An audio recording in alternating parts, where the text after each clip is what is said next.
Hello and welcome to the Omega Republic, a radio podcast program for the furry and brony community. I am your host, Coppercap. Also, joining me today is Cosmic Prose Hey, and DJ Arc, our beloved leader. Now bow before your leader.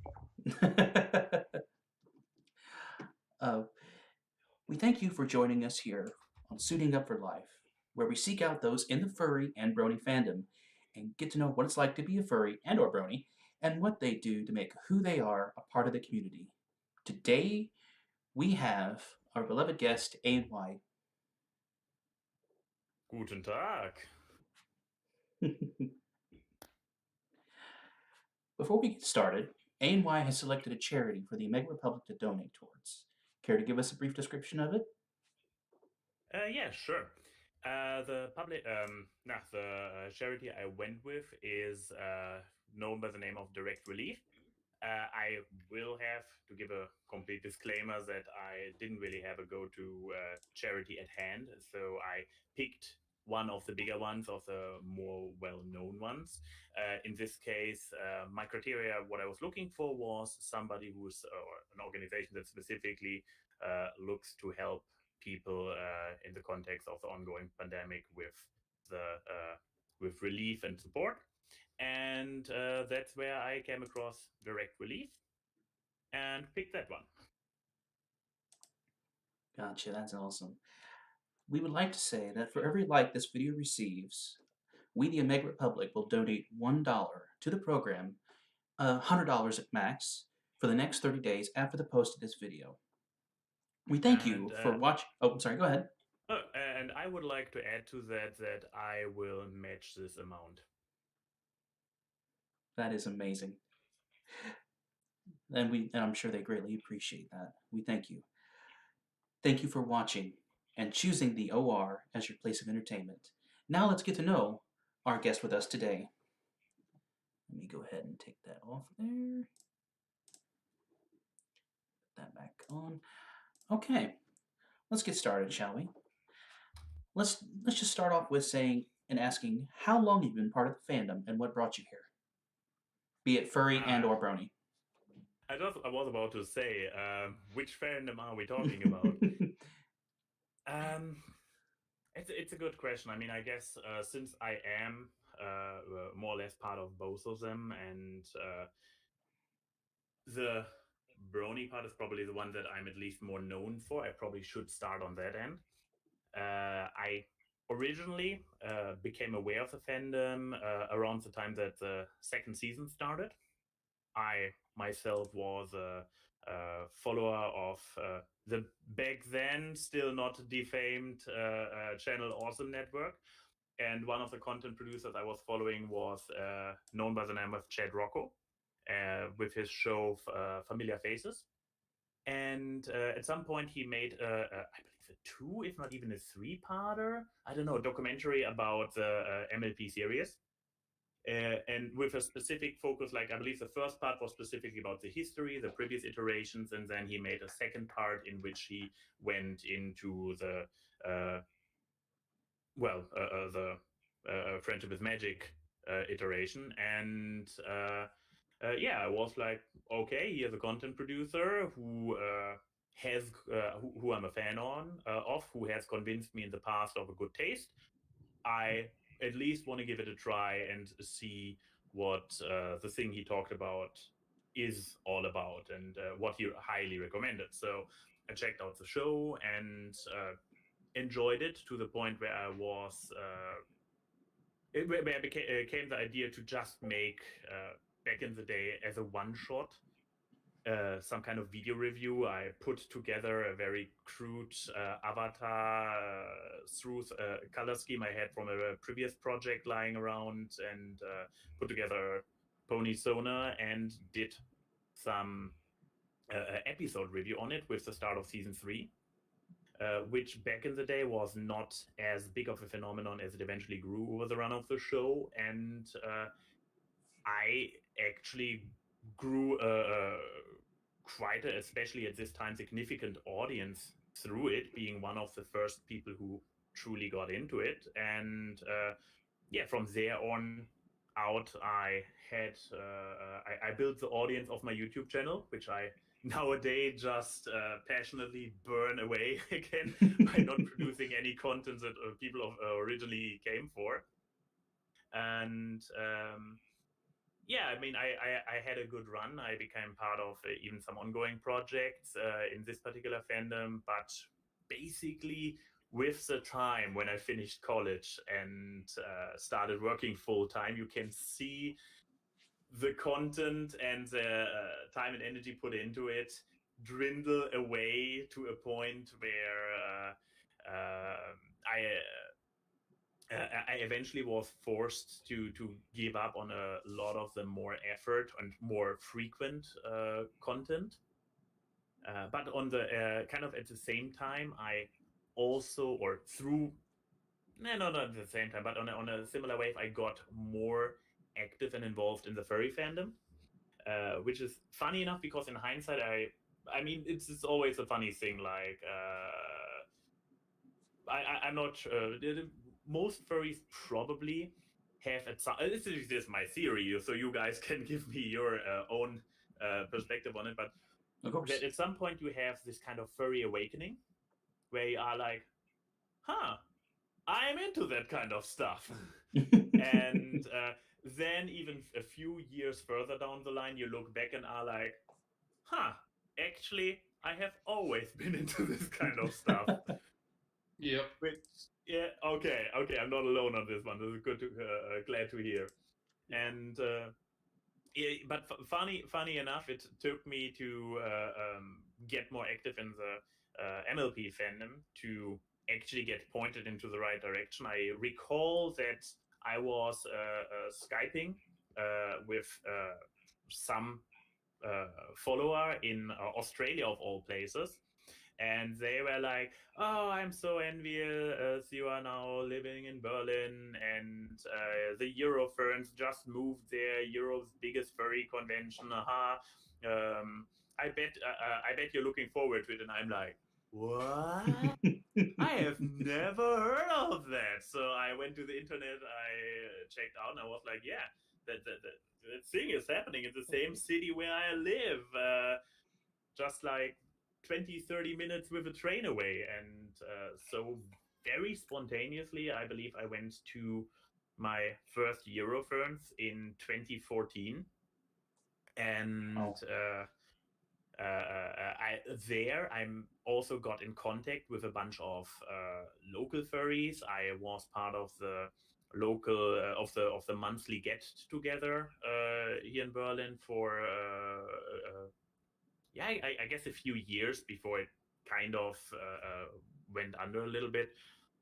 But yeah, I mean, came to the point that nowadays I probably primarily, I mean, I still identify as a brony. I guess if it has been such a big part of your life for such a long time, and if you have been that involved, that is something unless something really bad happens that you never shed, that always is a part of you, and hopefully not a part that you later look back on and feel regret about. But Well, the brony fandom for you was more like your foundation for you joining both fandoms, wasn't it? Yeah, I mean, I through that phenomenon, I made a lot of friends, and through it I became active in the furry fandom and figured a lot of stuff out, like Euroferns, Fur Affinity, local get-togethers, those kind of things.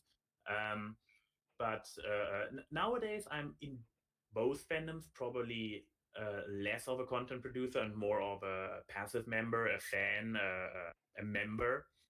And I mean, if you look around on most social media, I now have my ferret persona as my avatar.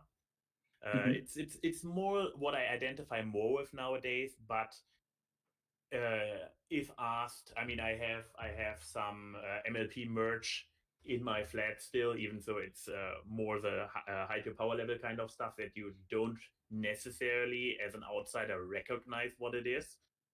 But it's a thing that I have very fond memories of, and wouldn't want to have missed. But now leaning more towards embracing my furriness. Nothing wrong with that at all. Well, I got to say, this is actually the first time I've heard of someone that actually gotten familiar with the brony community before they recognized the furry community. I beg your pardon. Yeah, But I especially mean, down over there in Europe. I mean, they are pretty popular, as what has AynWye stated. yeah, I mean, you had more people on the show. You can probably a better judge of this kind of thing. But yeah, I can see how this is a bit of a curious development, especially if you consider that the furry fandom has been around so much longer. Indeed. Mhm. Yeah. Yeah. Well, with us, I mean, we don't necessarily go anywhere per se. I mean, we're just out in the background. And the reason why is we don't really have any type of core or to keep us focused. Like, for example, the MLP community with the bronies, or bronies with the MLP, or the Sonic fandoms as well. There's just no core connection with us. That's Well, why we do have Disney movies, but I don't know if that really correlates directly with the furry fandom. It's just more or less something Disney decided to make their own. I believe it's as it is with a lot of the sub fandoms within the furry community that it's what brings it has themes that resonate with many furries, but I'm pretty sure I'm pretty sure to recall that I also met furries who were like, "Oh no, Disney movies, I can't stand it." To be a furry, you can, on the one hand, you don't have to have any media you are actually into, or any common denominator, but you there is not necessarily any requirement, like, or anything specific. You can dislike one very prominent aspect of the fandom, or what the fandom is focusing over, like for example Disney movies, but you can still be a true furry if at the end of the day you share the core common denominator, which I guess most people would agree is a general fondness of anthropomorphic creatures, themes, whatever.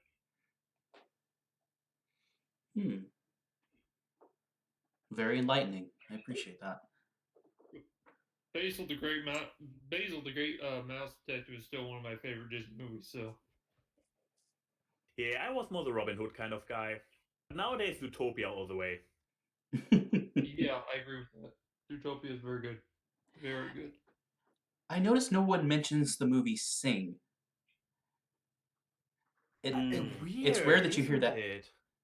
Yeah, it's so weird. I wonder what's it about Illumination movies that nobody wants to talk about them. Because Illumination is, I think, I think they're trying. I think it's just because Illumination is such a smaller company around all the other ones. It's just kind of out there. They were kind of like Illumination's kind of like Pixar, but they never joined up with a bigger company. I would go for my guess would actually be more down the lines of that they make too formulaic movies.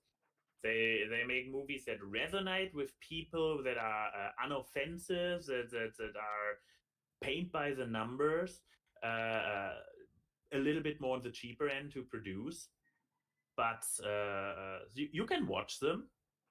You can watch them; they are entertaining. But unless you are a 3-year-old child who really, really digs those minions, you will probably not go crazy about them. They lack the certain something, like Pixar movies generally have, like the good old Disney movies all have. That would be my guess about it. Why Illumination actually is a little bit. I'm not even sure if it's the underdog. I mean, look at the popularity of Minions. Yeah. I didn't say it was underdog. You said they're not as big as a company as somebody like Pixar or Disney. I'm just saying, they are not. They're they're like if you were voting for candidates, they would be a third party because they're not as explosive as Disney, Pixar, etc. That kind of thing. 'Cause Disney what owns Nat Geo, Marvel, Star Wars, Pixar, so that's Disney conglomeration, and they've got two lands, one in California and one in Florida, and also across the seas. There's Euro Disney, isn't there, or something? And I don't know what else they got on farther into the Asia, and if they got anything in Africa, I don't know about that kind of stuff, but I know there's two lands on either coast. You can't go one place without seeing it. So Very no true. no way to get One around. is Disney World and the other is Disneyland. And for the record, Disneyland is just the knockoff of Disney World. Well, I knew that, but I mean, I'm just saying they're on two different coasts, and I've only been to one of them. So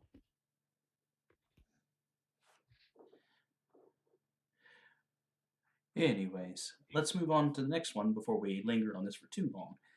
Because I imagine AynWye is a very busy person. So Yeah, definitely. Especially on the I've weekends. seen the 4-hour videos. okay, well, question two then. What I know you kind of did answer some of this, but just more in depth. What do you do towards contributing to the fandom as of now? I mean, movies, art, charity, etc. Go ahead and elaborate. Mm-hmm. That's a tough one. What do I do? you exist. I mean, yeah, I do exist. I guess that counts to a certain degree. I'm a connoisseur of the furry arts, so I'm leaving likes and reblogs wherever I can.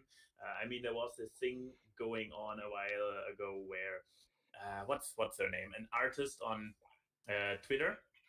What is FTK? I believe FTK is her name. Yes, where FTK drew an gadget pose. Like, let's see, maybe I can find it quickly. Where she just drew an on the break gadget having a smoke, so completely in appropriate modern day spirit. Oh, I know the one you're talking about. Yes. And she made this viral because she is very well connected and had a ton of her artist friends all jumping on the bandwagon. And at the end of the day, there were a bazillion versions of this one drawing.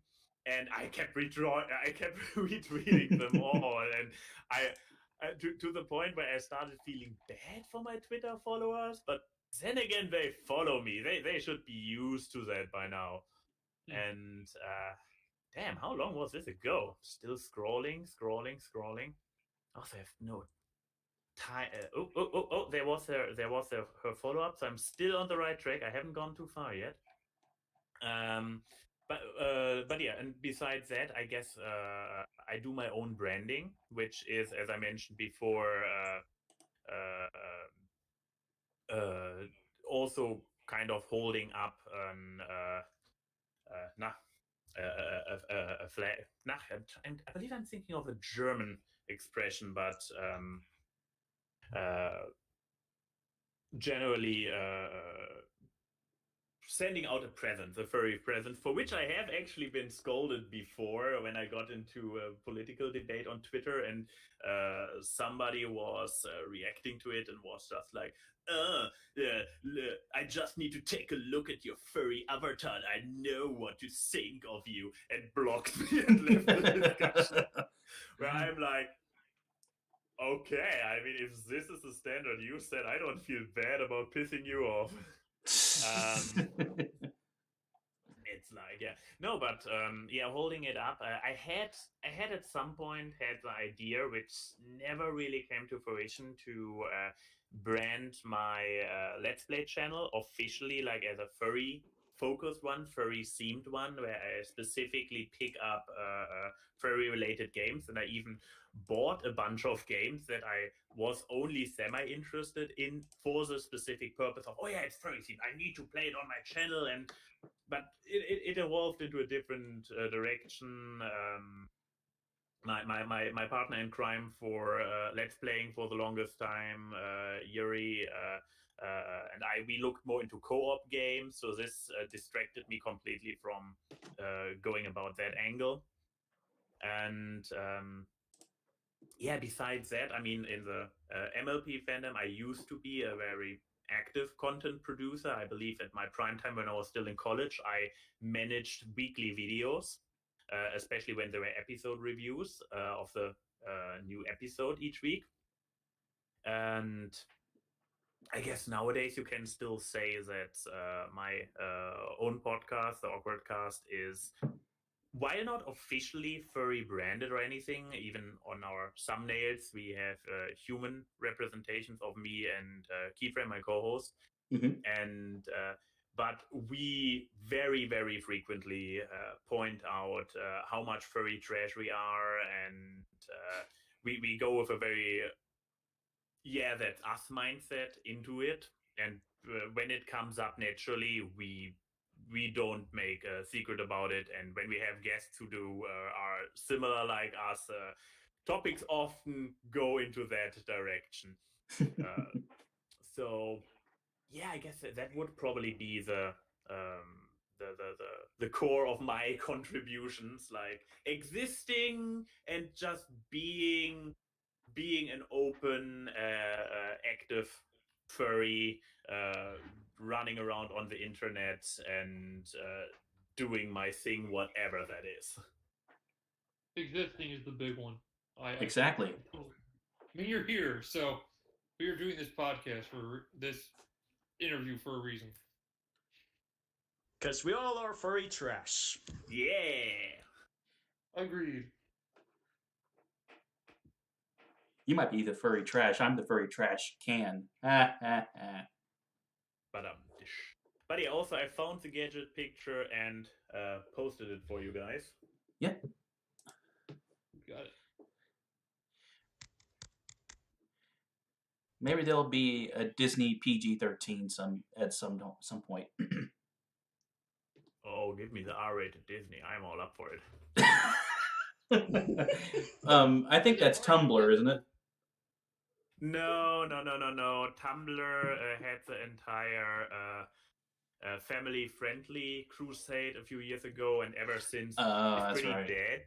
That's why we now have this insane wave of smut on Twitter. But yeah, I guess so would DeviantArt. Yeah, I mean there's DeviantArt, and of course there's Furfinity. So Correct. DeviantArt seems a little bit more controlled. It doesn't seem as wild as Tumblr was. Yeah, that's true. I mean, I bet you can post not safe for work content on DeviantArt, but they have certain rules about it, like where the limits are, and it needs to still be more artistic than pornographic, and that's why.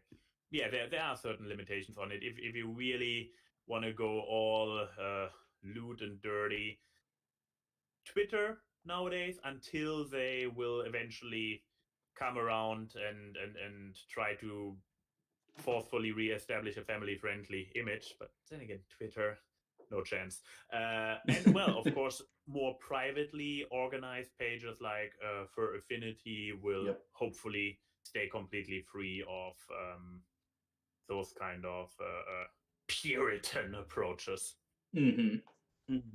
Indeed. All right, Ark, you want to do the next one? Oh, well, I would love to, but unfortunately, I don't have it in front of me. Ark. What? I mean, I could go ahead and produce a question if I need to. Take your time. I have it in front of me. I could ask myself the question.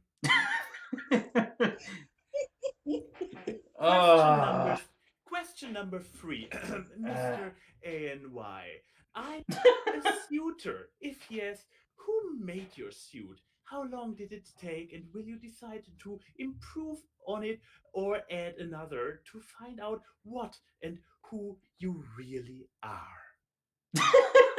Well, thank you for asking. I'll say your English accent. Oh gosh. No, I mean here's the thing for the true stalkers among my fans. They might be able to dig up a 5-6 year old vlog I did on a tertiary channel where I was a little bit talking about life goals, what I want to reach in life, and one thing on this poster was actually indeed a fursuit. Even so, I from the very beginning was like, yeah. So it would be a fursuit of my fursona, my ferret. However, I was like, yeah, it definitely would be a partial suit, if any, because I still want to be able to wear my trademark vest and shirt. Not to mention that a ferret needs to be slender, and the proper full body fursuit automatically defeats that. Plus, an entire fursuit, I still want to be able to breathe. Respect for everybody who can pull it off an entire convention, but that's not me. Oh man. But yeah, while back in the day, I was more down the lines of I only just started working and had to keep my my budget reasonable. Back in the day, it was more like, yeah, it's a more monetary question. Nowadays, especially after the last year, I'm a little bit. The idea hasn't really been that present for me. I could still imagine to go there at some point if. I mean, I'm not artistically gifted enough to build one myself, and I am too much of a snobbish narcissist to go with a mediocre one. So I would probably go for a high end for a more high end version. But for that, you need to put down some real money, and that's why I'm like. Currently, I have other stuff going on, like moving and occasional travel to the US. But I could imagine that, especially when conventions come back in the future, that maybe I get back there and I would get myself a nice partial version of my suit. But yeah, for now, I don't want to say suitless because it makes me sound naked, but not a fursuiter. Indeed, I got you. Yeah, you talk about being able to breathe and stuff. I know exactly what you mean. I don't have a fursuit myself, but when we were doing some thing for the church, and it's middle of summer, and I'm here in this big dog costume for 5 hours, and it's like, ugh, there is no shade, there is no wind, and I'm stuck here in this dog costume, this big, not just like a zip up thing. It's all big foam rubber on the inside stuff, and it's like, I can breathe, and it doesn't feel good. Yeah, My lungs are burning every breath I take in, so it's like, why did I sign up for this? Was this during summertime, or was it during winter time when you did that? It was in the summer. Yeah, that's always when I see fursuit walks or something. I mean, in conventions, usually there's at least an AC.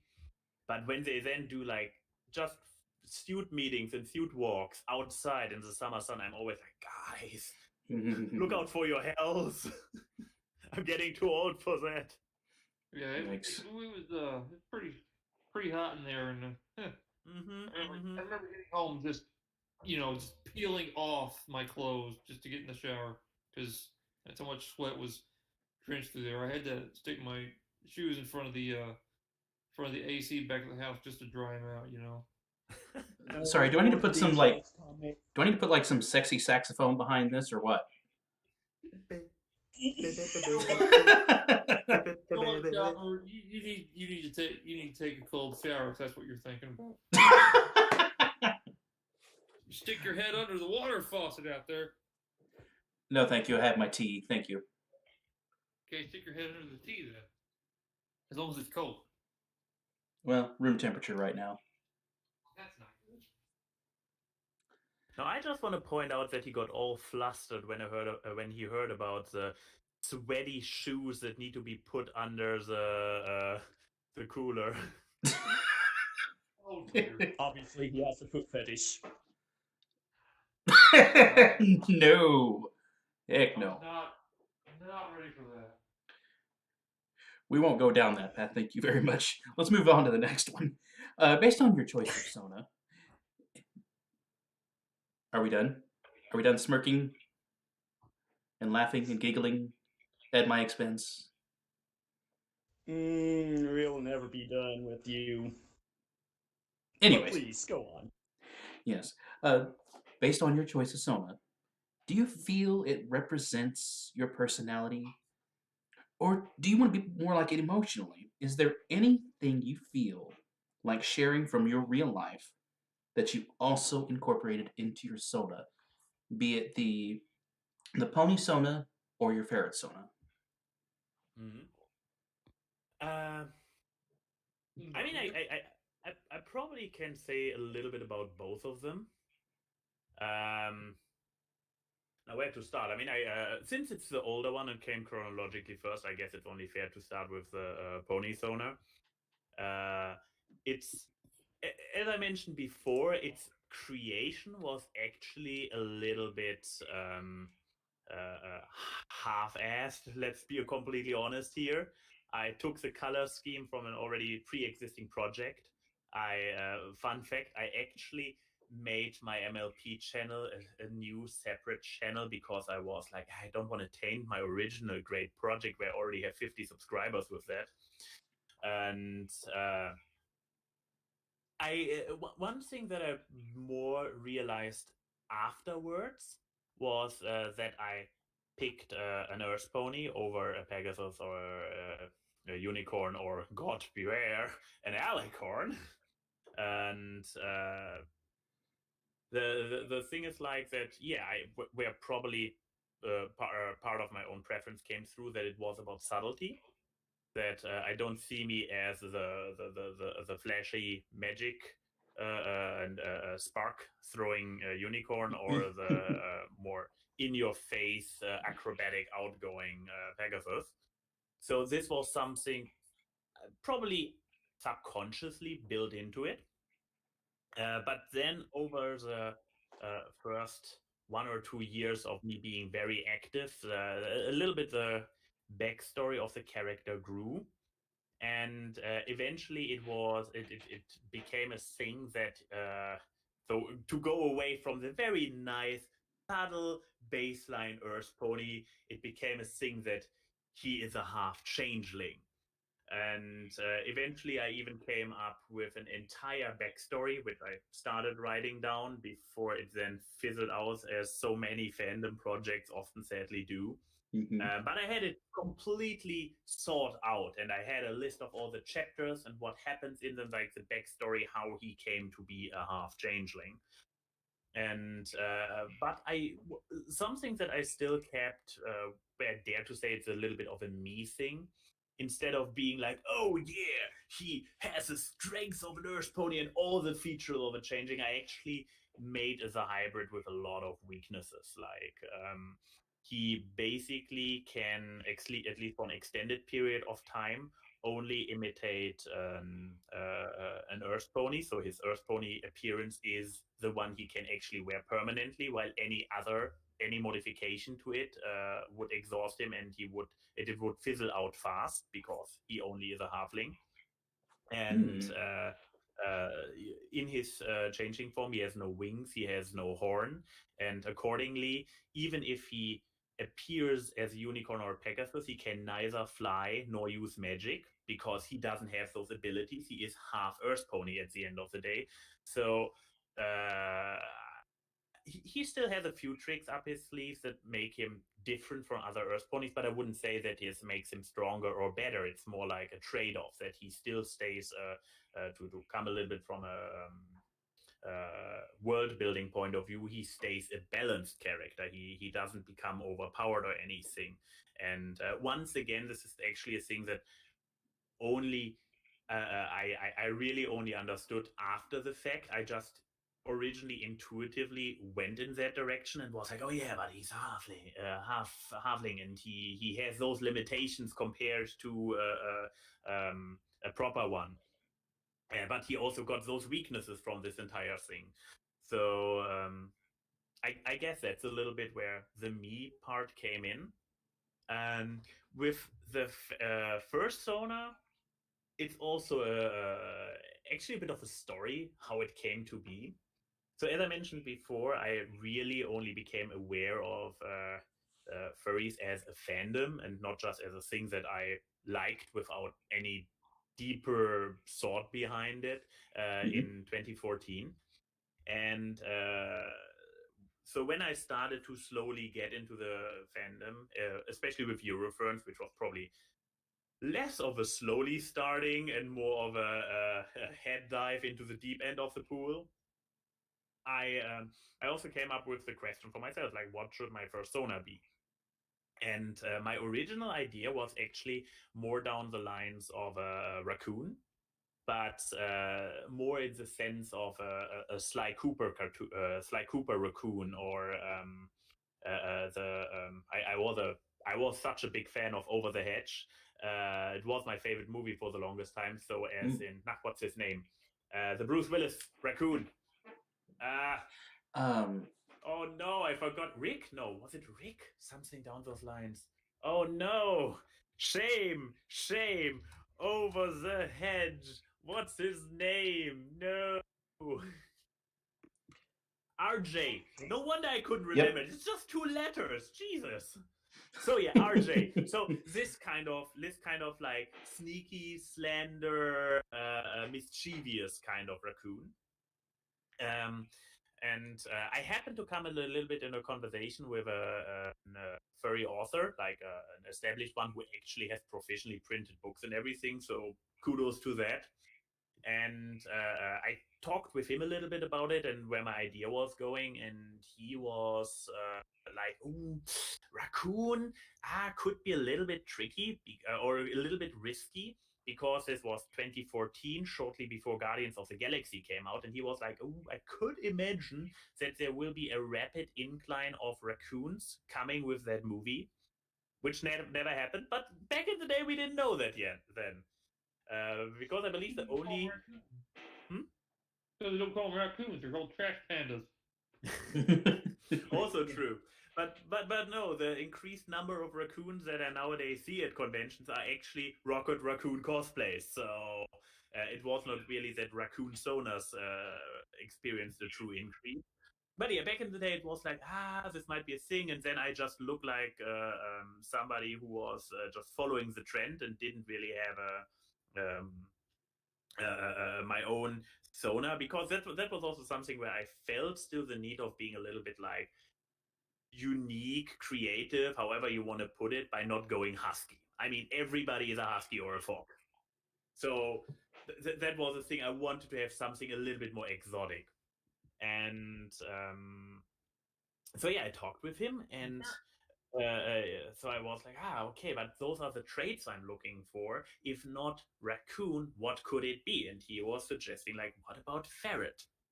And I'm like, I could see this happening, even so at this point I didn't even have a proper reference character where I'm like, okay, I'm building it inspired by this character. It was just that the general idea of this quirly, noodly being that is silly and playful and also mischievous, and I was like, yeah, I can see this. I mean, I'm a beanpole in real life. I'm a mischievous force of chaos. I can work with that.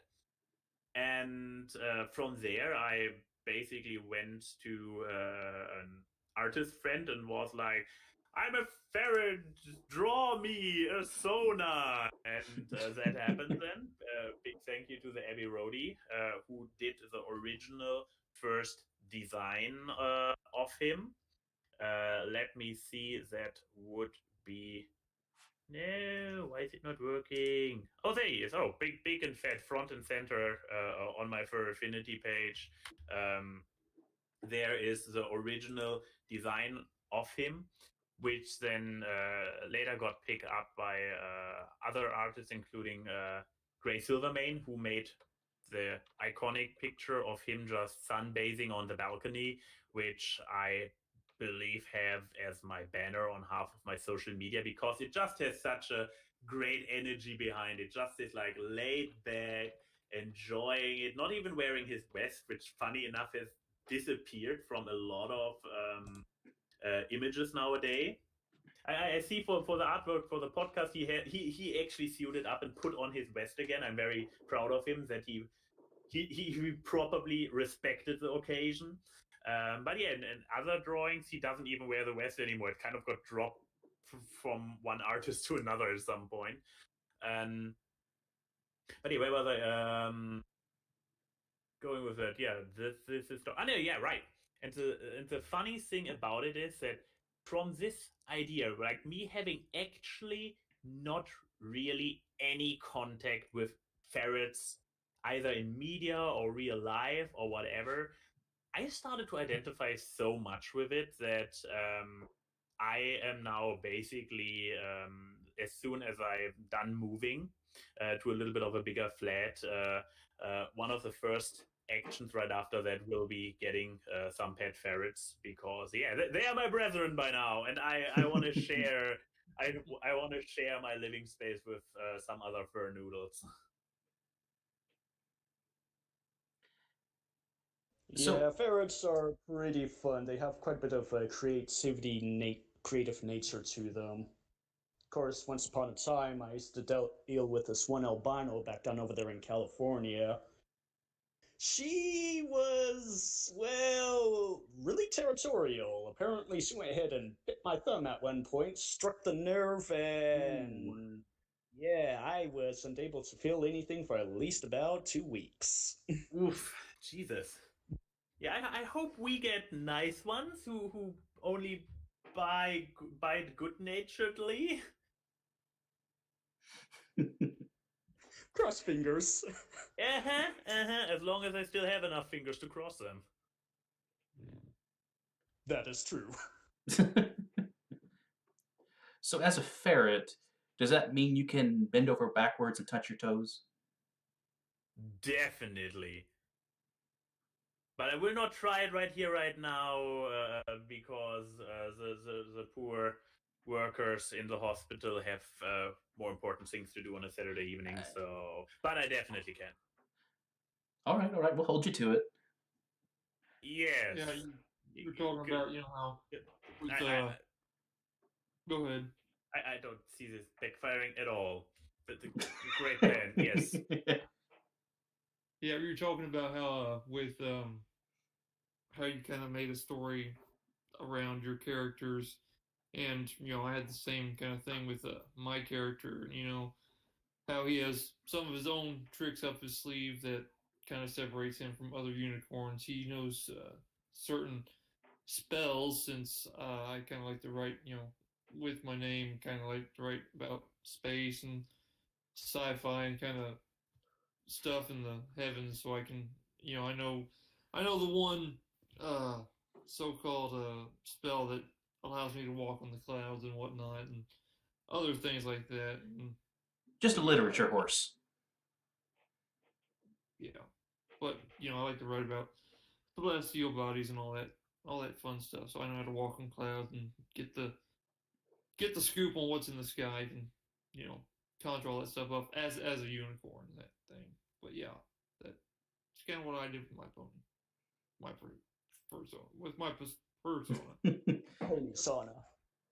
But so, You'll have to- what would you call it when your pony Sona is writing a scary story?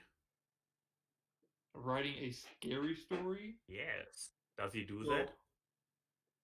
Well, well, if I were to, well, Because as then you cos- can call it cosmic horror. well, no, I have a much better name instead of calling myself Cosmic Horror, which makes sense. Prose is just, fiction.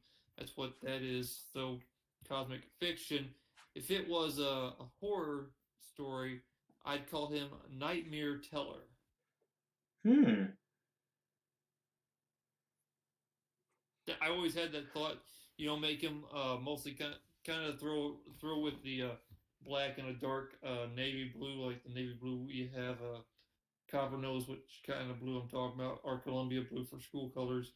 Mhm. Throw that in for the mane and tail, and have a black coat, and that would be that was the thought I always had. But I was never much of a person. I can do scary stories, not a problem, but I don't usually write scary stories. Just I have stuff all about the stars and moons, planets, other celestial bodies that and stuff like that, and things in the future and all that good stuff, space and all that stuff that nobody cares about because it doesn't make sense anyway. Yeah. Sounds like something like you'd be an astrologer or a what do you call it? His best Not friend is relevant. bald, Maybe sorry. so crossing timelines. Mm. Tycho Brahe,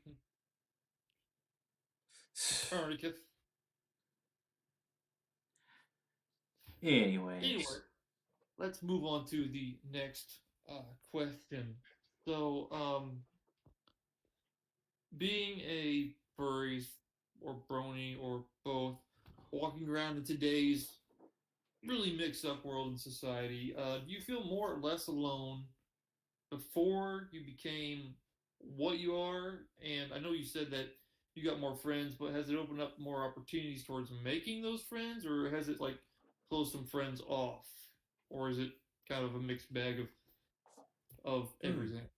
Mixed bag of nuts. It's a tricky question because it goes a little bit into a what if scenario, because I having a hard time to say where I would be nowadays if I would have taken a different path. And so I can only, as good as I can tell, it was more down the lines of a natural shift, as in I had a bunch of friends from school times and from college, which with whom I was mostly hanging back during the college days. Mm-hmm. But as they finished off their own studies and they started moving away, and I am not the greatest networker. So staying and also stuff like small talk and whatnot are not things that come necessarily naturally to me. So keeping in touch with all those really good friends with whom I never really had a falling out from my college days. So this friendship started to, with them moving away, started to fizzle out a bit because they would basically all turn into long distance relationships or friendships, which I am aware I'm steering for a very big irony there in my explanation. However, thing was those old friendships. They. I mean, the funny thing is, every now and then still meet old friends from the good old days, and it's basically you come together and you continue right where you left off. It feels absolutely natural, like in the good old days. So I wouldn't even say those friendships ended it, but they kind of went on individual hiatus, depending on where our individual paths took us. Mm-hmm. However, this time where friends started to moving away while I was still in college and so on, I this was the time when I also became most active in the fandoms. So I made new friends, obviously where I was most active, which in this context was specifically the MLP fandom, and due to me being a nerd who likes to spend a lot of time on the internet, it also kind of was a thing that, yeah, having online friends, even if they are across an ocean, still works out. Mm-hmm. So this is why I then just naturally built new circles of friends, which came then from the fandoms, because I spent and invested so much time with it, and especially with the MLP fandom, where I was a big content an active content producer who did a lot of crossovers and whatnot with other content producers. So obviously, those are the people you interact with a lot. Friendships form. And then when you then start going to conventions on a more regular basis, so you actually see those people in real life, meet them in real life, and I guess anybody who ever was to a convention knows how this is a more intense experience of just hanging with friends, because it's this high action weekend with a lot of activities, and you spend the entire day together, from breakfast over panels to drinking in the evening. So it also therefore deepens friendships, and yeah, that's how this developed. I didn't have any. You hinted earlier towards how it might have closed off other friendships. I gladly did not have that experience. The friends I had before I became more active, they already knew me, and they knew I was a weird. I was a weirdo before I joined any fandom full of weirdos. It's not that I got transformed into a crazier person than I was before. I mean, maybe my narcissism and my eccentric behavior got a little bit fed by it, but it was already there. So even my rubies back in the day, who had nothing to do with MLP, they were like, "Ah, okay, whatever. Wanna play some League of Legends? Cool, yeah." So it didn't really matter. It was like they were like, "Okay, yeah." And I mean, I had actually already made videos before then, so that was just another iteration of it. And yeah, so generally, I would probably say it was more like the natural process that I just described, without having any negative experiences. I mean, it's sometimes a little bit awkward when a colleague finds out about it, especially if it's a colleague who just has no connection and then asks those kind of like, "Oh, so what do you even do there? What do you like about it?" And it's like, oh God, explaining a normie how a fandom works. This is when those stupid stereotypes come up, isn't it? Oh, just the other day. Oh God, yeah. Let me completely throw. See? No, he's not directly above me, so he's not my boss, but he's somewhere in the hierarchy, further up on C-level in our company. So we had a video call, because of course we have. Nowadays you have video calls when you work. Yep. And right behind me, I have a wall full of mostly furry, but also some more subtle MLP-related artwork. And I have this specifically as a plastered wall behind me for my own streams. And there was a little bit of waiting atmosphere before the meeting started, and he was just like, "Oh, so Max, so the pictures behind you, are those your heroes?" And okay, boomer.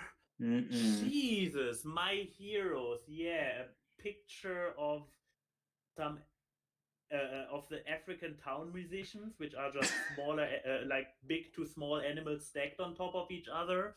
A crossover artwork of Judy Hopps and Nick Wilde as Miraculous Ladybug and Cat Noir. An intro version of Tempest Shadow. Yeah, my childhood heroes, or my heroes. Sure, it's like, how do I explain it? It's art I find appealing. I was muted at the time, so I just did some silly faces and let it be without trying even. But Jesus, that was a moment. I could just imagine the beads of sweat just building up on your forehead, just like. Not really. It's like I was more like befuddled, like how am I even supposed to react to this? I mean, I am in company calls regularly in front of this wall, so I'm not ashamed of it. Mhm. I mean, when I was still back in the office, I had the aforementioned picture of my first sonar sunbathing as my desktop background, which actually was also other fun story in this context. So I had it as my my desktop background, Mhm. and having multiple screens. I even had it like really on a big 21 inches screen, visible to the entire office. Basically, anybody who walked by could see this sonar there. And then an outside consultant we had for a project in the company.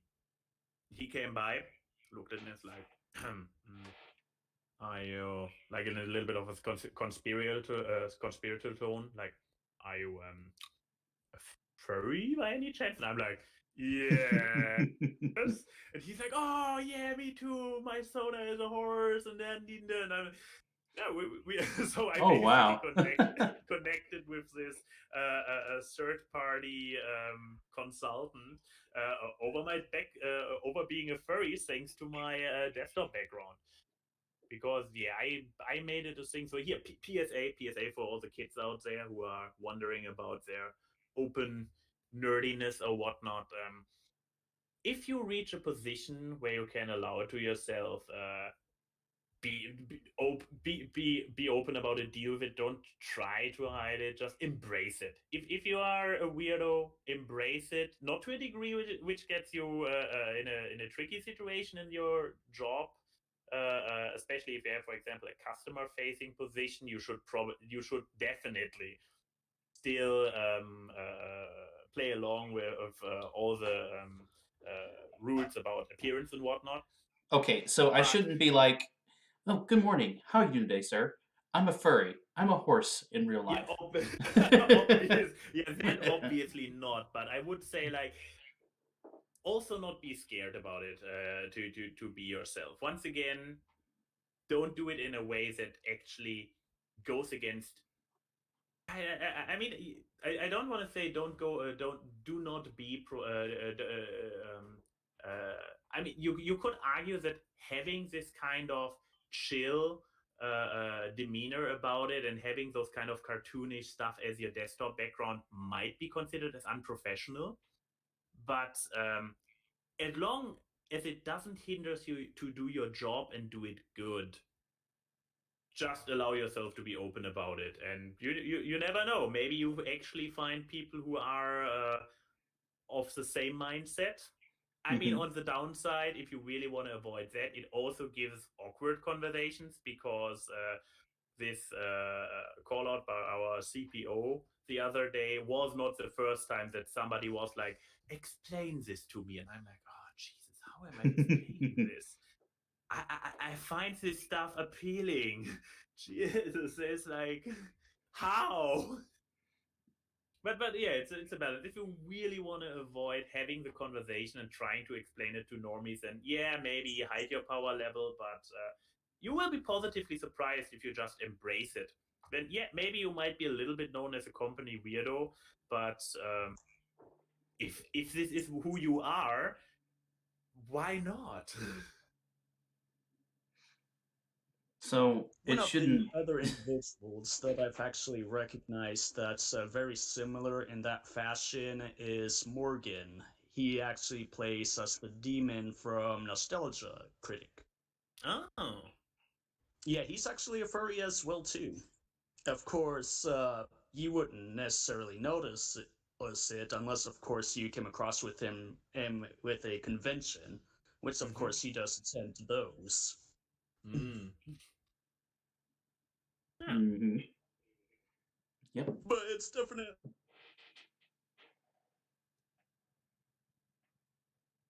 Hark. Ah. Okay, Hello. so I'm not the only one who can't hear him anymore. Ark. His microphone seems to react, so he probably needs to drop in and out once. Yep. Hmm. Well, Yeah, it was a big. Moving. Yes, actually, kind of adding to what he said before. I attended MFF the last year. It was able to be functional, and what's really surprised me was that they did an intro video during like the initial meet and greet, kind of the start to the convention, where everybody's like gathered in this one big room, and they had a movie up on the main screen, and lo and behold, the nostalgia critic made a quick cameo appearance at the end of the video, and I was like mind blown. It was like an atomic bomb went off in my head because I had no idea. It was the first time I actually seen, him have any interaction with the furry fandom. And this potentially came through the connection with Morgan, or do we know that? No, not that I know of. Huh. But what was it, last year's EF? It would have been 2019, November. Ah, okay. Well, first week of December. Sorry. Ah, okay. It feels like ages ago. Tell me about it. At the same time, the last year didn't exist, but it is also a lifetime ago. Yeah. One of these days, things will get back to semi-normal. Shaka! 2020 was just that awkward teen phase, really. Did it happen? Yeah. Did we really want it to happen? Not really. Yeah. 2020 is like that cousin that comes to every family reunion, but you don't really talk about him. That weird uncle that just is always drunk at every family reunion. It's like he's here, but you don't notice it until he passes out in the front lawn. And it's like it's the next day, he's still there. It's like, dude, go home. Cosmic, you're gonna have to remind me. When were you at my last family reunion? Hey, I see what you did there. Oh, Albert. Sorry. For alcoholic humor, that was very dry. Ooh. They don't stop. Oh no, what have we unleashed? Between me and Copper, there's so many things that we could unleash. Well, sometimes you just gotta be in high spirits. I'm always in high spirits, but I don't. You completely missed that, didn't you? What? Alcohol, spirits. No, I understand what you're saying. There's just I'm kind of have some. I don't know how to explain it, but I may not sound in high spirits all the time, and I know where you're coming with the alcohol there, but I'm always in high spirits. Alcohol or either alcohol induced or not. Anyways. Yeah, before this becomes a train wreck. Go ahead, Ark. You've got the next one.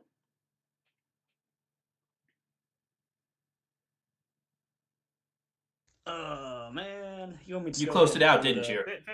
That's a I have never had it in front of my face. I am on my phone, okay? I can only do so much. It's the 7th one. Come on. You can do this. You've got to ask at least one question during this interview. AynWye can't do all your work for you. Hey. What are these questions? Copper. What? Where did he post them? In the voice posting? You want me to dig through that stuff? AynWye, you're enabling him. Alright, ladies and gentlemen. During your day-to-day, since becoming part of the fandom, what are some things that you've started doing differently in your life?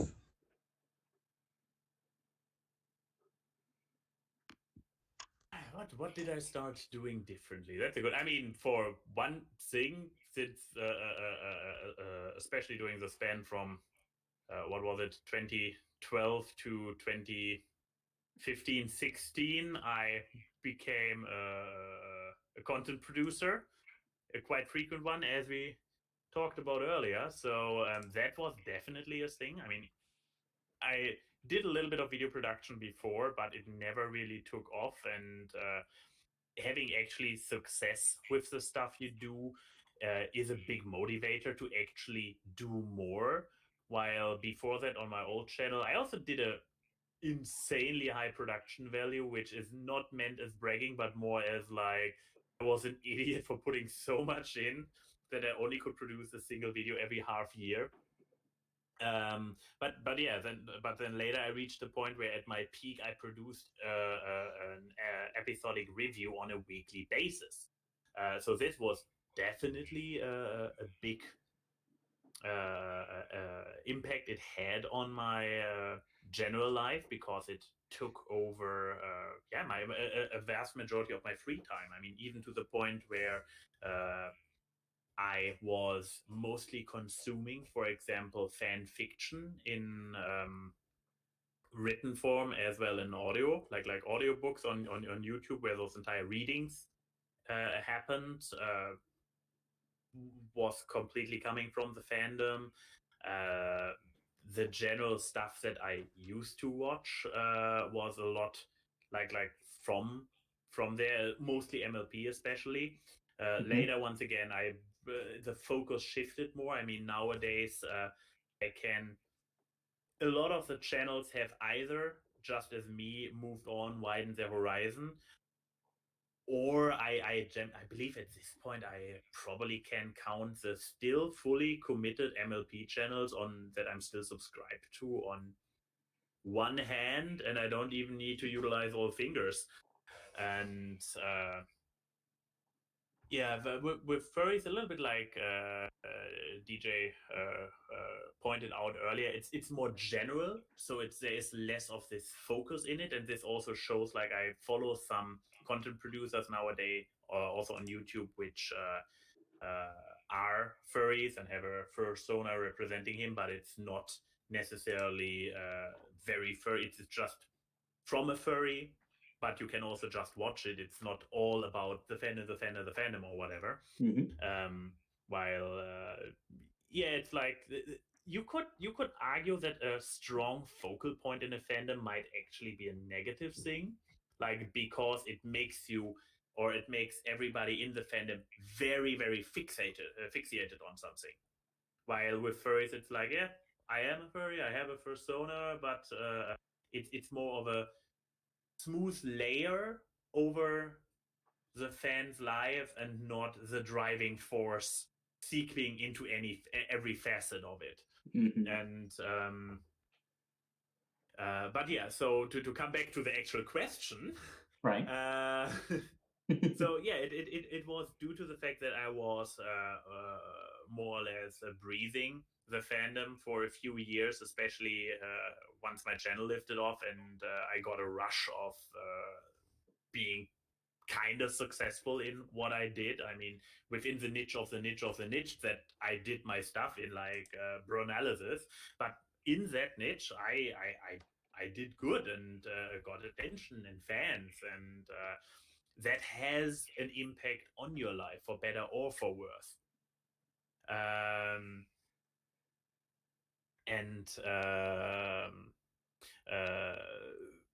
This might actually have, on the counter side, a little bit the effect that I nowadays like to compare myself to a former smoker. Even so, it's an unfair comparison to throw this out right their way, because, as I said earlier, I do still identify as a brony. Just not too long ago, Denim Ninja and I finished, or more or less finished, an audiobook of Fallout Equestria Heroes, to the point where it exists, because the last 4 chapters never got recorded. But besides that point, so it's still part of it. I still have posters on the wall. I still follow. It's not really a 50-50. It's more like a 40-60. might have skewed even more, but the point being that, for example, in my own Discord server, I am a little bit more like I created an extra pony room and basically banned anything too intense pony related into that room, because I don't want to have it too much taking over the main hall, because I try to establish my own identity as like I am more than just that. and More this than is a just. little bit, Go ahead.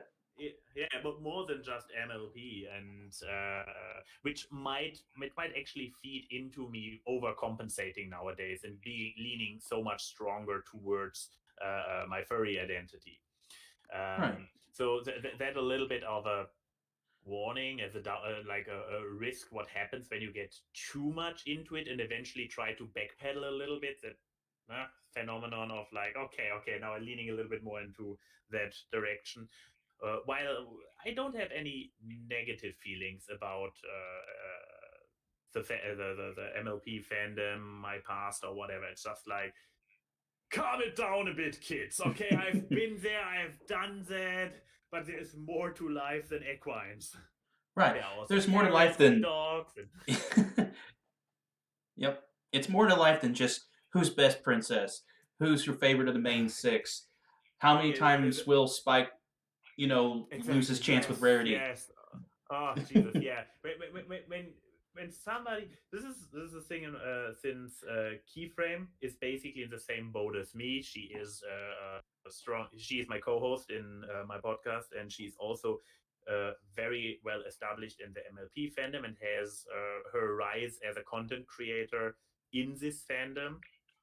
But she also has mentally is in a similar state as me. Like, yeah, she clearly still identifies. She could still point at every at more or less every background pony and name it probably. But at the end of the day, this is she also has a lot of other fandoms she's into. I mean, yeah, this is also a point I could say about myself. I am, yeah, MLP, nice, but I'm also into Owl House. I'm also into Infinity Train. I'm also into Steven Universe. The list goes on. Rick and Morty. Oh yeah, absolutely. Netflix Shira, Hilda, all the good stuff. So there's so much that it feels like it feels like limiting to always be like focused on who is best princess. And Yes. when there is so much more good stuff out there. And so yeah, so I guess this kind of also influences my life nowadays by being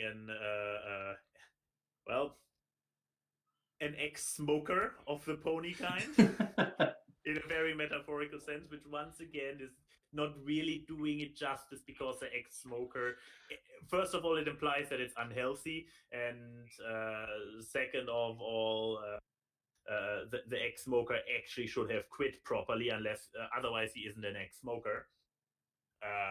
But it's yeah, for comparison reasons, something I like to bring up. And yeah, but overall, probably also the aspect that I tackled on earlier, that I'm very open about it. Like, if I wouldn't have joined the fandom, I mean, in hindsight, I would say I always was a furry.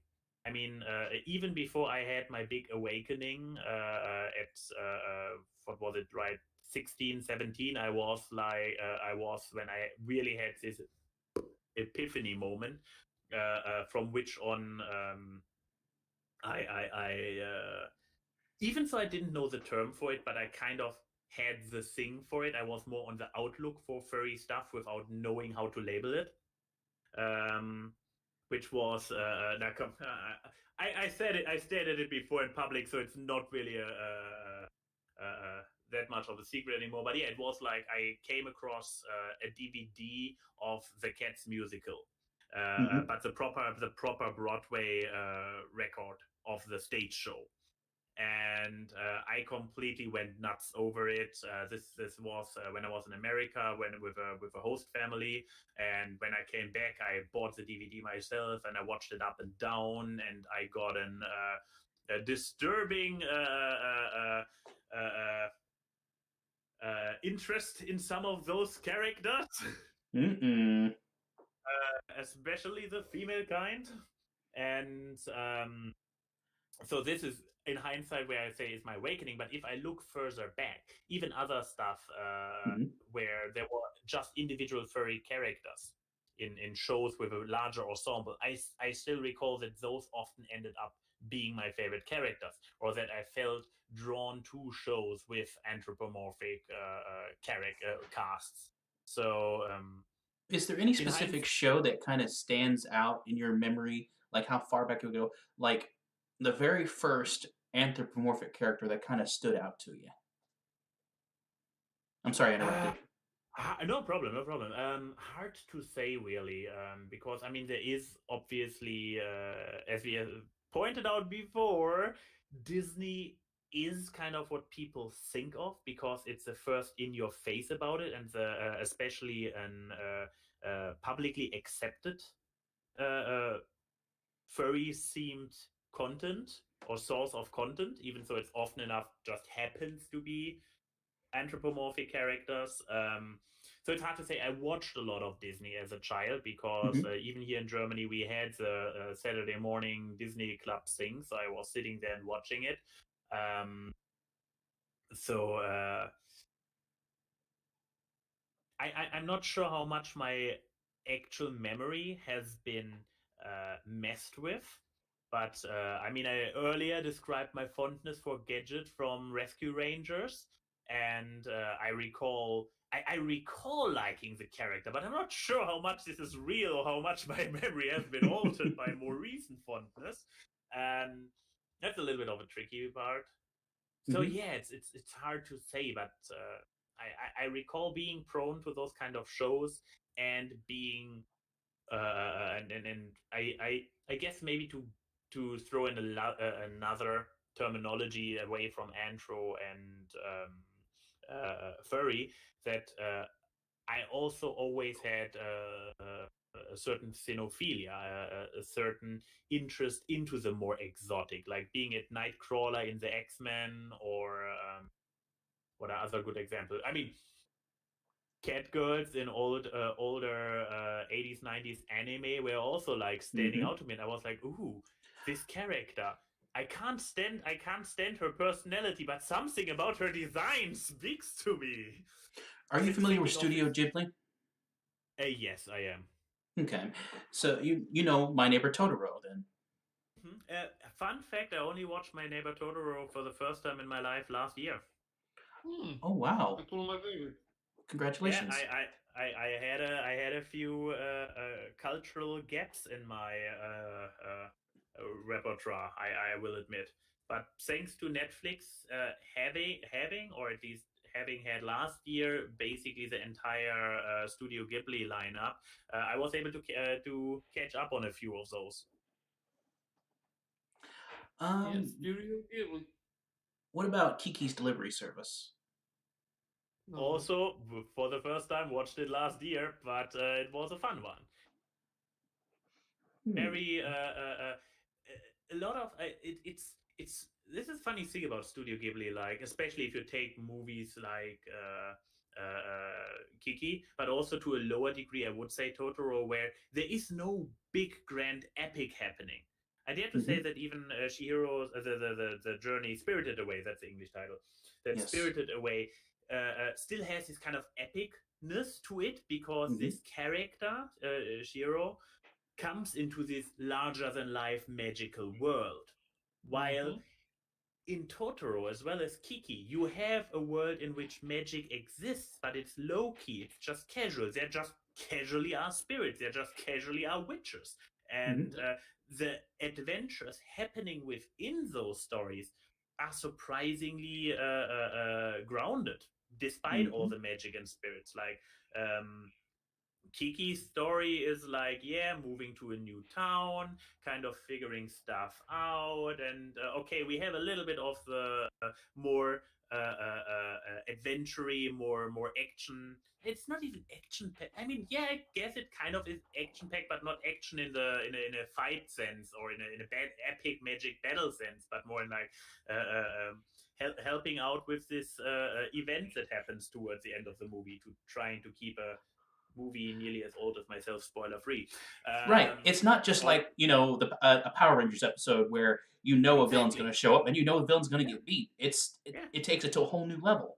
exactly. There aren't even villains in either of those movies. It's just like you have people who have problems, and due to the best of their abilities, in Kiki's case, flying a broom, they try to solve it. And but their struggles are very very mundane, which is fascinating about those movies because I will admit I am loving a good big epic spectacular spectacle, and those are just so nice harmonic, and I'm like, this is weird. This is like Hmm. I'm not sure what to do with that. It makes the audience think for themselves just a little bit. Maybe even that. But yeah, so that's hopefully an answer to the question, like where this furriness came from Yes. in my And in life. fact, if I might also add, in terms of, going out and exploring the world, I think Ian McKellen said it best. Try and understand what part you have to play in the world in which you live. There's more to life than you know, and it's all happening out there. Discover what part you can play and then go for it. Hmm. Yeah, that's a good one, and I see where you're coming from in the context of those movies. Yeah, I see how they have a similar spirit. Indeed. I never even knew Copper was a poet. Well, Ian McKellen said it, not me. Hmm. Either Well, Gandalf. I way, mean, a good poet knows how to quote smarter people, I guess. I guess. yes, nowadays. They know how to use the right words for the right moment. Ah, that was a better way to put it. Okay, I take this one.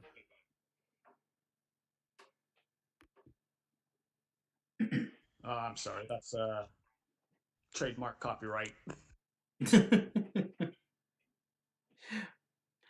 We do have one final question. If you met someone who was new to the furry or brony fandom, uh, be it by television, people that surround them, just artwork or anything in general, is if they didn't really know, how to start or, what the fandom is really about, or if they're afraid that, if it's a bad fandom or if it's a good fandom, they just don't know anything about it. Is there anything that you would say to them to just help them get started on their way? Hmm. I dare to say the answer would be very different for the two fandoms in question, due to their very, very different nature. Of course. I mean, which probably would bring me back a little bit to what I said before about MLP with its very strong focus on the core show and maybe the comics. And well, we'll see how it will develop with the next generation about to drop. But where I would be like, it's hard to say. I'm not sure if I nowadays would still be the best qualified to introduce somebody to it. Maybe my recommendation would be to not dive too much into the deep end, to not get lost in it, to take the good parts of it, like the community, to enjoy it, but to don't let it completely define them, because the MLP fandom is, while it is given the show it's based on, it is insanely huge. It's insanely successful, and has achieved what larger and more popular franchises could never achieve in form of a fan base and dedication in conventions, in charity, and so on. At the end of the day, it is still a tiny and very limited fandom, and you should not lose if you want to get into if you start out in this fandom. I mean, there's this hypothetical new fan already like peeked through the door and is like, hello, hello, can you help me? So I would probably be to this new brony like, hey, don't let it completely consume you, because as fun as the fandom is, it's a small one compared to what is out there. So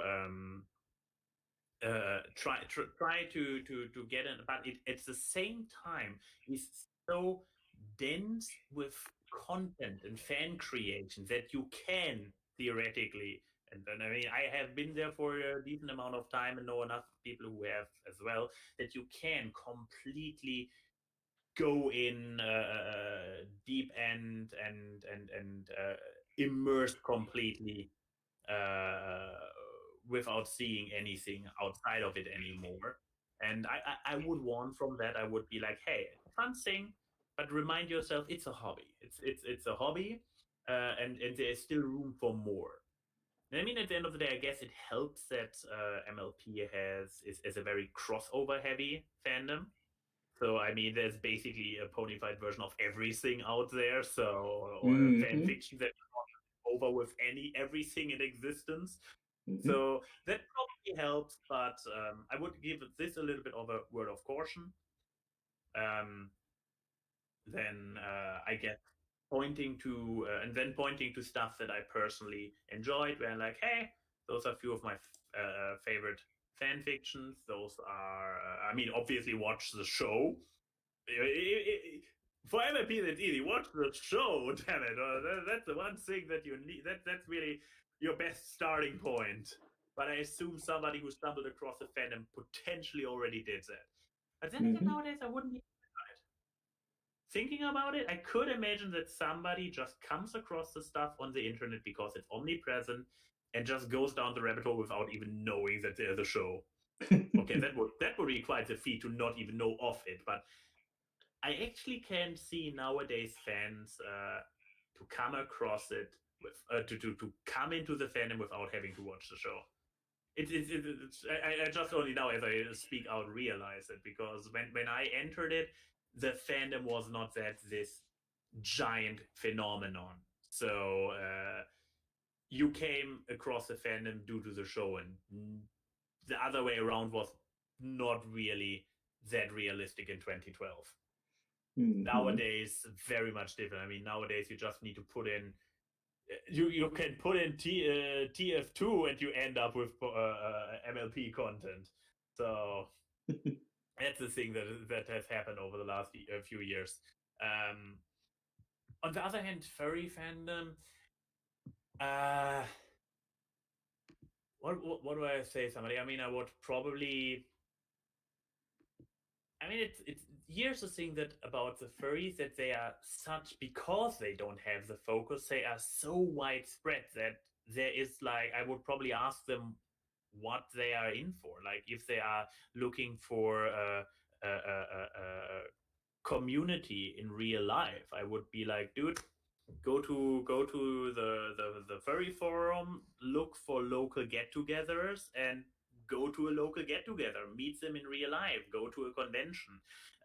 If they are if they are specifically drawn to the artistic side of it, then I would be like, yeah, go to Fur Affinity, maybe keep the filter on for the safe for work filter on for the first time. And maybe don't go through the front page. The front page is trash. Find some artists that you like and then work your way through their likes. this might be a little bit of intellectual incest if you go from one artist to another artist that he likes, and then so on and so on. But eventually, if you will probably build up a neat little pool of arts that you enjoy, because eventually they are all connected, and if they are of the same type that you do enjoy. Exactly. If they are, and beyond that, I mean, with the furry fandom, I probably, because I can see somebody coming up and being like, yeah, what do I believe I heard this question before? Like, what do I have to do to be a furry? What can I contribute to the community or to the fandom? And I'm like, don't think about it this way. This is not how the furry fandom works. It's really like, to be a furry, you all you need to be a furry is like having a fascination for Anthro in whatever form and identifying as a furry. Check mark, you are a furry. Well done. Congratulations. Here's your badge. And from there, explore whatever you look what you like and find it. The furry community is so gigantic. Whatever hobby you have, I can basically guarantee you will find like-minded sub communities in the furries, for better or for worse. God knows that part. But yeah, just explore it, and yeah, check out. I guess I would also recommend checking out conventions, because they are a big part of experiencing the community and also all the facets of it, because you can then go to different panels and discover aspects and facets you have not even been aware of our thing. I guess that would be my direction.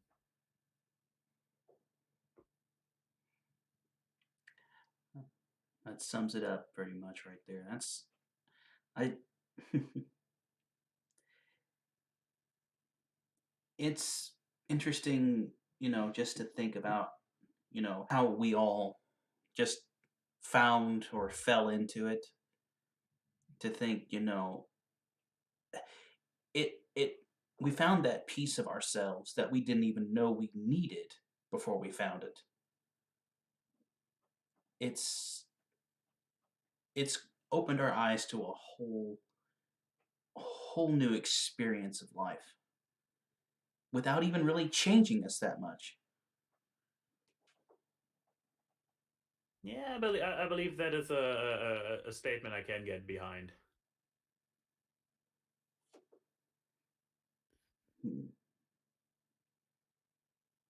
All right. Well, what I'll go ahead and say is that AynWye pretty much hit the nail in the head with that. I mean, the furry community itself, we are a very broad spectrum type.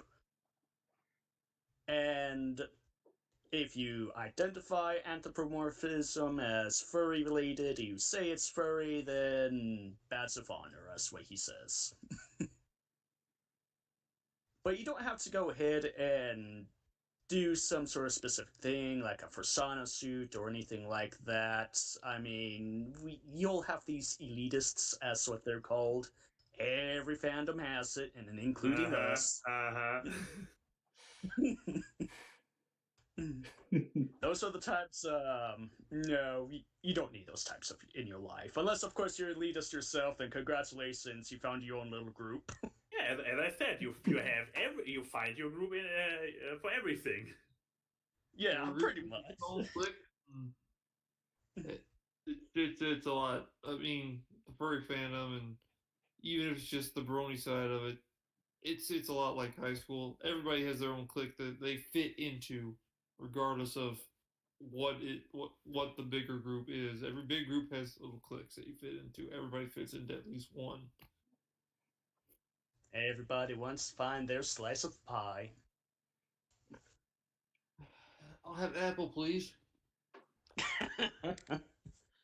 I'm more for rhubarb. I'll settle for peach, thank you. Ugh. Too hairy for me. Fruit should not be hairy. I'm sorry. Please. I don't like peaches either. You know, I'm with DJ. I don't like things that got because to me peaches are the pits. So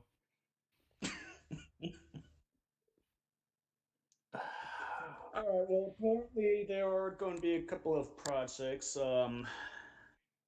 And I do have in mind if AynWye in particular would like to go ahead and participate in them. We'll probably go ahead and discuss about them. Of course, I know Copper has mentioned a couple of them as well in the previous meetings. Well, we'll discuss that after the interview. Yeah. And I was thinking about what you said as far as like people finding the Brony fandom and just kind of, falling into it without realizing it. I think some of that is to blame with the guest star appearances, with people looking up, say, I don't know, William Shatner, Weird Al Yankovic, Enzo Fortuni. I mean, those characters certainly invited a whole new audience into the Brony fandom.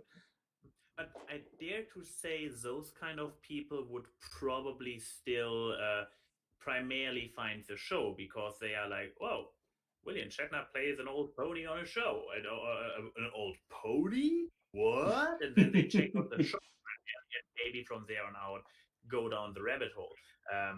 What I find a more curious phenomenon, and I believe I actually had this like I a while ago I made a review of Fallout Equestria, which is a crossover between the Fallout video game franchise and well, MLP.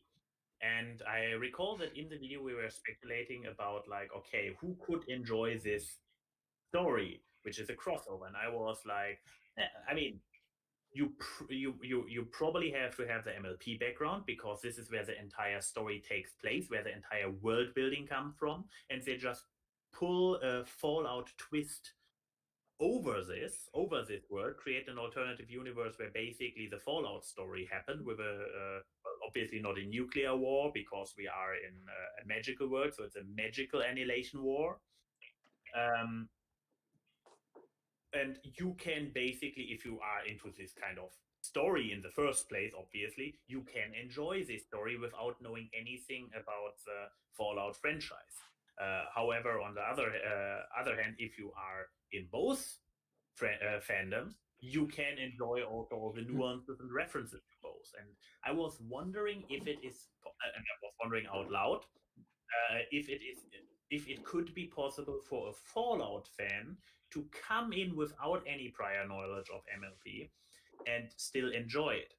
And due to the nature of this video actually probably being the biggest one on my channel, I said this so downtrodden. It actually got a lot of variety of comments, and I'm pretty sure I actually got a comment on it that was like, yeah, I was a Fallout fan and I discovered Brony through this story. So he has never heard of maybe he had heard of it, but he had not watched the show, but he came across this insanely popular fan fiction. And I can say this since I have 2 printed versions in my flat. And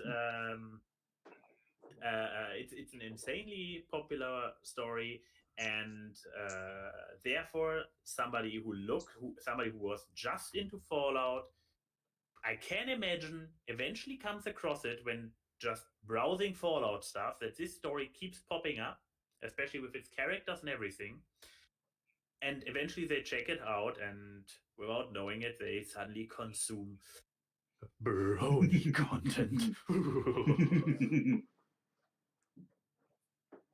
And then, yeah, that was more the phenomenon I had in mind earlier when I was like, yeah, nowadays you can probably become a member of the fandom without even knowing or consuming the source material.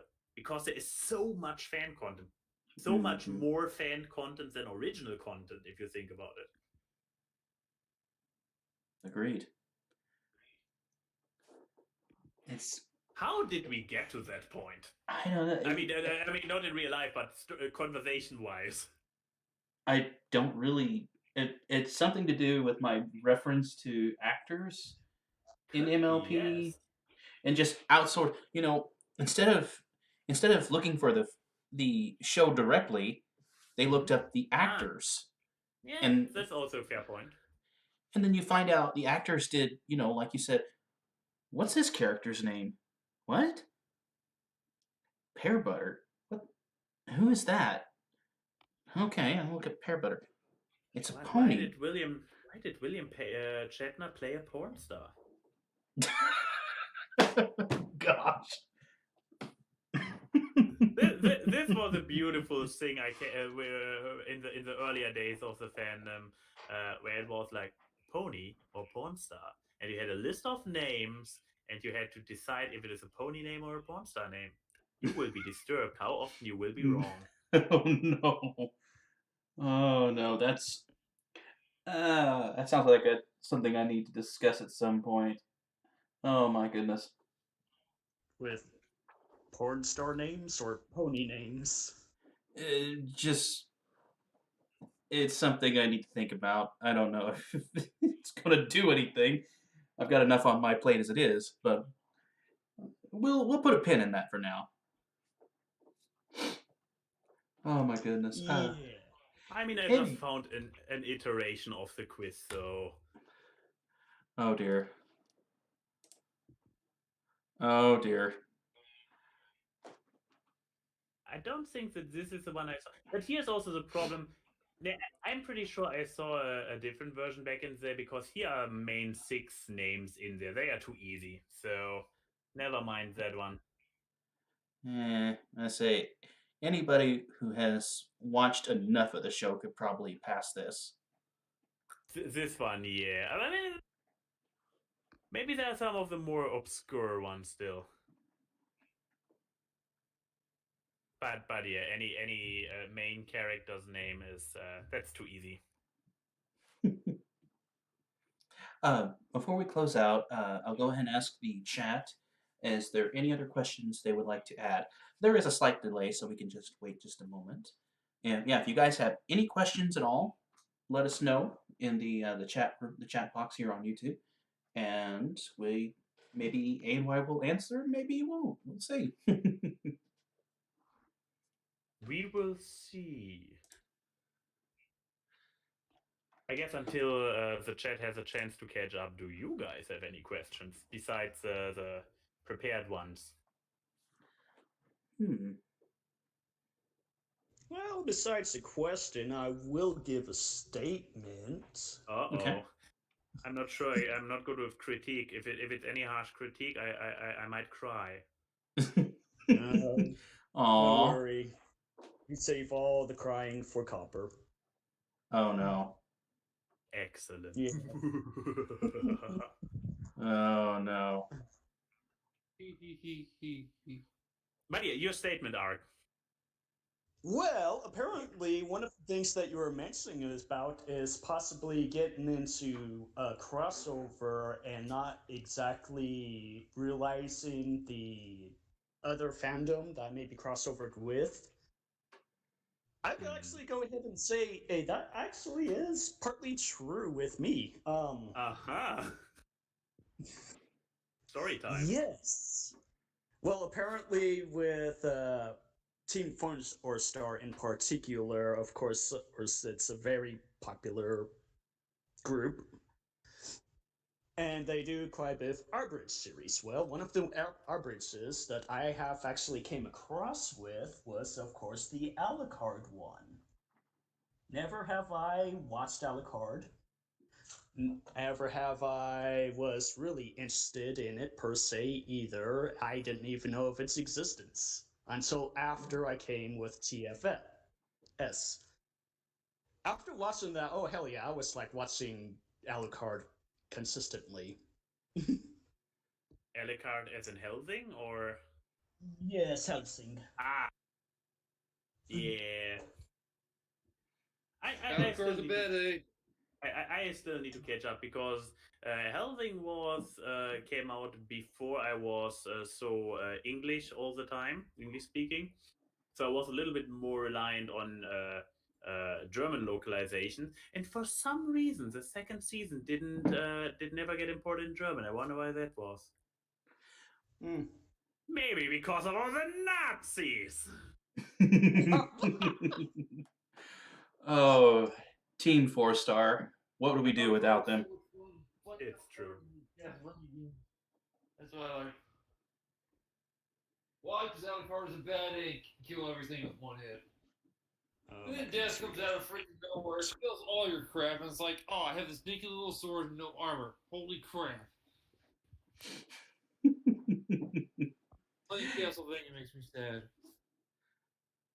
But yeah, I guess we have one question in the chat from Denim Ninja. Yep. Any furry creators you want to give a shout out to? Everybody that moved the ponies in MLPFIL. Every last one of you. that was your recommendation. Oh dear. I'm just saying, I'm tired of waiting for season 8 and 9 to come out on freaking DVD. I mean, as a man of impeccable and exquisite taste, I probably could just point people to who or whatever I follow on Twitter and Fur Affinity, but that might backfire horribly. I know any specific shout out. It's a thing. I mean, silly enough. Joking aside, I would probably say that if it comes to art, I'm throwing everything out there on my Twitter for real. So if you see certain artists recurring on my Twitter feed, they probably deserve a shout out. I'm horrible with actually remembering and pointing them out, so that's why I try to talk around it. Other creators. I mean, Cosmic Keyframe, I guess, counts as one. Yeah, absolutely. Good and fair point. Definitely check out my beloved co-host, who also is somebody who gets frequently retweeted by me. So I was not lying completely about it. Mm-hmm. And that's the thing. When I hear furry creators, I primarily think a lot in first level. I think about art mostly because this is the stuff where furry is most recognizable. I mean, there are also the video producers, the musicians, and so on, but they have either a lower visibility or they are less directly recognizable as specifically furry, which yeah makes it like who are true furry creators that are easily identifiable as it and are not just, for example, a YouTuber who happens to have an anthropomorphic sonar without Right. actually being a furry. Are you familiar with Cooper Tom, the cat? Doesn't ring a bell. Sorry. But he's an example of that phenomenon? Well, he's an example of being a furry creator. I don't know. Wasn't sure if you knew okay, him or okay.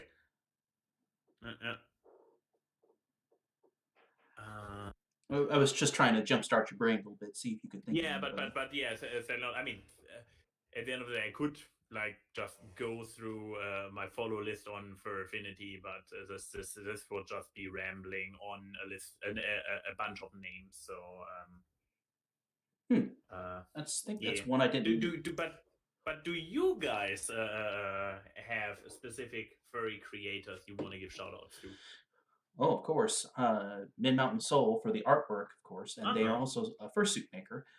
They made the thumbnail that we're looking at here on the YouTube homepage. GRN Dragon, of course, who was our guest a few months ago. They're also a fursuit maker in the fandom. They're more or less an enthusiast, just a positive feedback kind of person. His name is a bit misleading, but Fatty Dragonite from the Netherlands, who's an animator and fursuit maker, Ooh, nice. also another guest from a while back. I mean, there's just so many out there that deserve, acknowledgement for their works. Oh, absolutely. That's why I wanted to pass it on to you, because I'm so horrible in this kind of questions. It's not a matter of being horrible. It's just a matter of just keeping to, expanding your horizons. Just keeping out, keeping your doors open. Or that's not the word I'm looking for. Your options open, maybe. I blanked out. But anyways, yeah, it's just a matter of looking out there. Just keep looking. Yeah.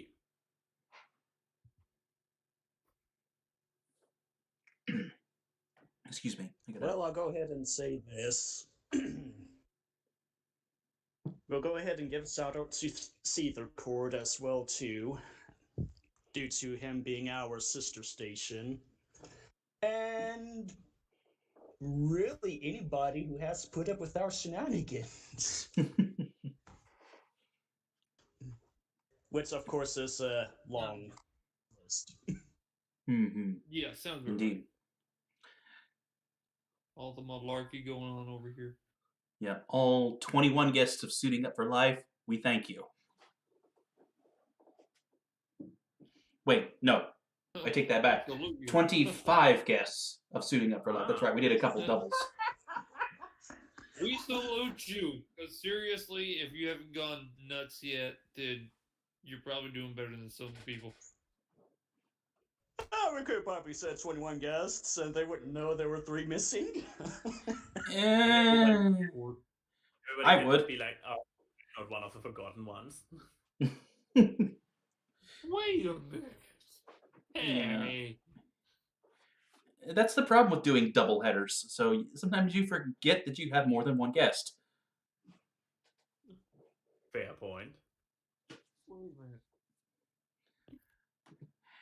Anyways, if nothing else, I think we'll wrap it up. We appreciate you all joining us today. We appreciate our guests, AynWye, for joining us. My pleasure. We also thank our co-hosts, Cosmic and DJ, for joining us.